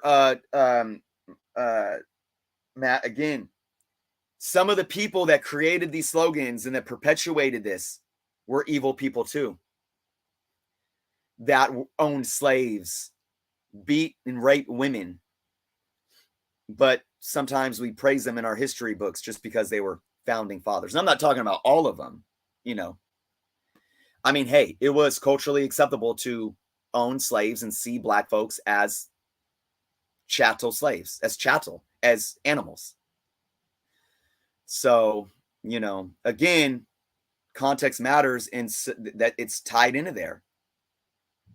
It's just like going to church. I mean, you have preachers that don't practice what they preach and they take the community's money and in the word of God and they own, $2.5 million mansions and 4 Lamborghinis and but are they really sharing the word of God? It's like, they don't represent how you see God or how I see God, but sometimes the word of God isn't how it seems. Sometimes the slogan or the belief system or the symbol isn't the same for everyone.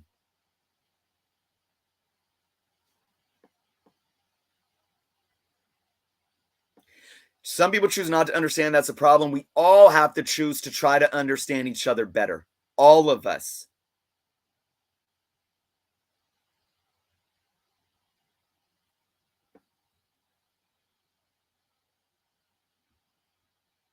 All right, here's your little 2 seconds of fame. Run me through. Bye-bye. Blocked. I don't care. And you guys know me. Like I said, I'm not spending any energy on this. I'm the same. The one where I am the same is I don't change who I am for nobody. I will keep losing subscribers before I sit here and coattail to gain subscribers. I'm not here for that. I'm not here for that. I don't clout chase.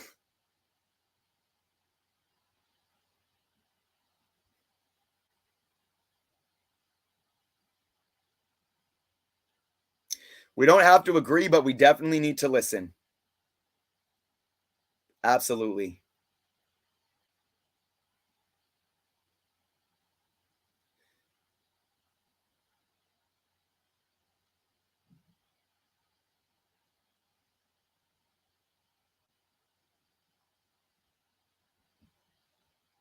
Viper, it seems like the extreme people on both sides get all the publicity. Yep. rather than people who advocate loving each other. Then the extremes rile everyone up. 100%. And this is the divide and conquer mentality. And this is what I was talking about. And this is why I just had to block somebody, because they want to sit there and ragtag and be a narcissist, clinging to this emotion, to this anger, instead of being able to have a conversation, no matter if we agree or not. JLS, what's going on? Thanks. Good to see you here. Man, guys, I can't believe we went down this. Can't believe we went down this path, but I'm glad to see so many of you in the chat actually communicating and, listening to different points of views. I love it.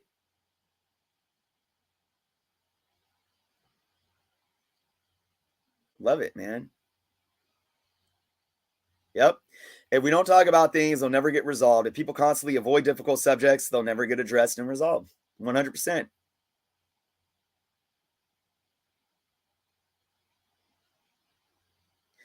And just to highlight here, I see a couple people saying, oh, the left and the right, like, and I'm going to tell you guys, like, all of these labels, we need to get past these labels too. This is why I like local politics, because they don't enclose their party. Your mayor, your city council, your assembly people, like, you don't see that. And you vote based on what you think their ideals are. You base more about who they are as human beings, rather than, oh, they're a Republican, I'm voting all Republican. Oh, they're Democrat, I'm voting all Democrat, et cetera, right?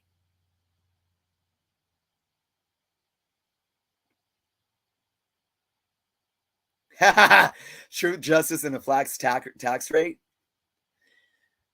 I don't know. I don't know if I believe in a flat tax rate. And that's a whole other conversation that I could whip out economics about, because it's not just, we think people make their income fairly. Nope. We have again, it's corporatism. We have corporations and banks that control our elected officials, that regulate things, all from what certain jobs pay, what a minimum wage is, and Social Security and all that. So the only thing to where we could combat that corrupt system is tax brackets. Not saying it's the best way or the right way, but until we can't fix Z until we fix A. Thank you, Darth. Go fill your pockets with some pebbles. Absolutely. I love it. One person at a time, Matt. Absolutely. I'm not saying I'm going to Tupac. I'm not saying I'm going to change the world, but I guarantee that I will spark the brain that will change the world. We can all, at the same time, live to be that brain. Allow your brain to be sparked by everyone that influences you, and then try to do your best to spark all the brains around you, including this younger generation.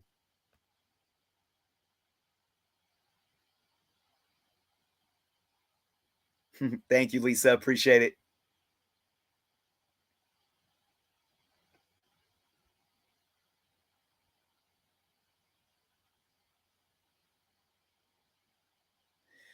Comic book Chris.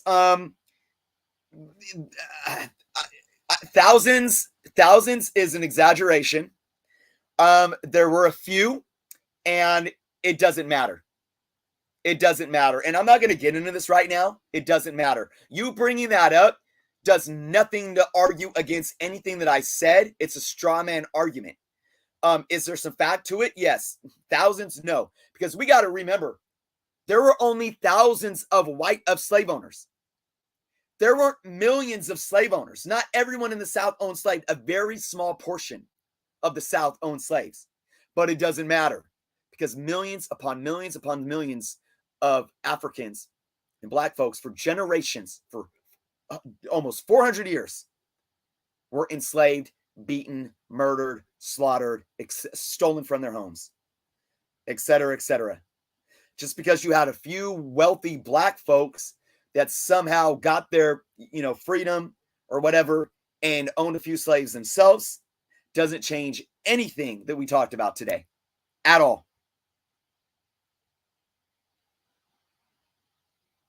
Thank you, Chris. And I appreciate that. Like I said, I would hate to have viewers and conversations with people that, oh yeah, Chris, I agree.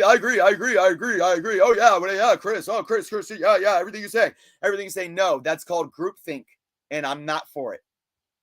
Challenge me because you guys help me learn.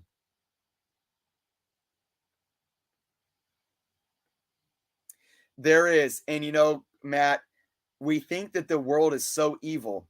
Unfortunately, evil creeps into like places of power, and it seems to always be in our face. But I do believe with all my heart that there is more good in this world than there is evil. I do, even though it's hard to find sometimes. Corrupt politicians, thank you, Common Journey, no matter their party. Come on, we can all get behind that, can't we? Jeez, it's not that hard. Oh my God.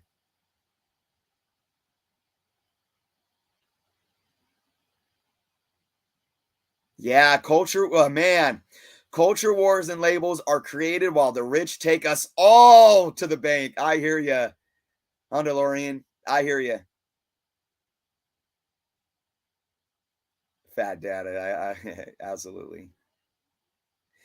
Matt, don't be sorry for anything. The thing with this is that there was like one or two people in this chat that couldn't handle it and that started being bullies. Everyone else has had amazing dialogue and conversation. I'm watching you guys put your opinions out there. You're challenging each other in a respectful way. And we're learning from each other, and that's what's important. All right, guys, I went on long enough, man.